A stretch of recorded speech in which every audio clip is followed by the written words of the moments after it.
Rabbi Chanan Wasserman was once in a train station, and he ran into an old friend of his, and they started to talk and reminisce.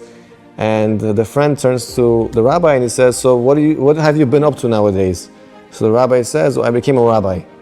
I teach Torah, I learned Torah, I dedicated and devoted my life to the study of Torah." And the rabbi now looks to the rich, old friend of his, and he says, "What about you?" He says, "Oh, I became a lawyer, I earned myself a PhD, I have letters before my name, letters after my name, and I have this degree and I have that degree," and he starts bragging about how much money he makes and how many cars he owns, and he goes on, and then he turns to the rabbi and he says, "But anyways, Rabbi, I remember you from the old country, we went to the same school together, you used to be a straight A student. You were such a bright, brilliant guy. Why didn't you use your brains to amount to something? You could have become a doctor, an accountant, a lawyer like myself. Why didn't you use your potential to become great like me, to make a lot of money?"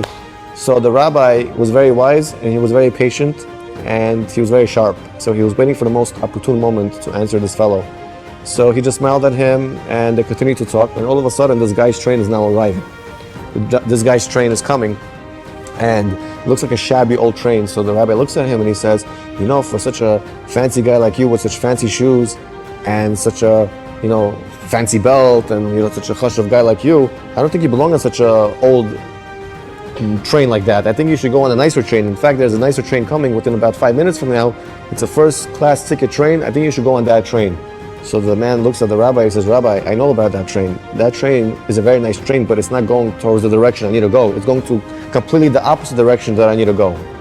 And the rabbi smiled at him, and before he bid him farewell, he said to him, "May your ears hear the words that are coming out of your mouth. If the train that you need is this train, even if it's an old shabby train, you will take it because it's going to bring you to your destination. Who cares about the other train? Even if it's a nice, comfortable train, it's going to pull you away from your destination. In life, I'd rather take the train that's going to bring me closer to my destination. And if my destination is mitzvot, Torah, and Hashem, and that's the destination I need to go to, I don't care what train I take to go there. If that train is going to mean I'm going to take a train that's not so nice, not such a comfortable life, it's not going to be such a lavish life, but at least it's going to take me to the direction I need to go, that's all that matters." We can't get too caught up with all the materialism of this world. We can't get too caught up with the physicality. You have to choose the train that's going to bring you to your purpose. What is your objective?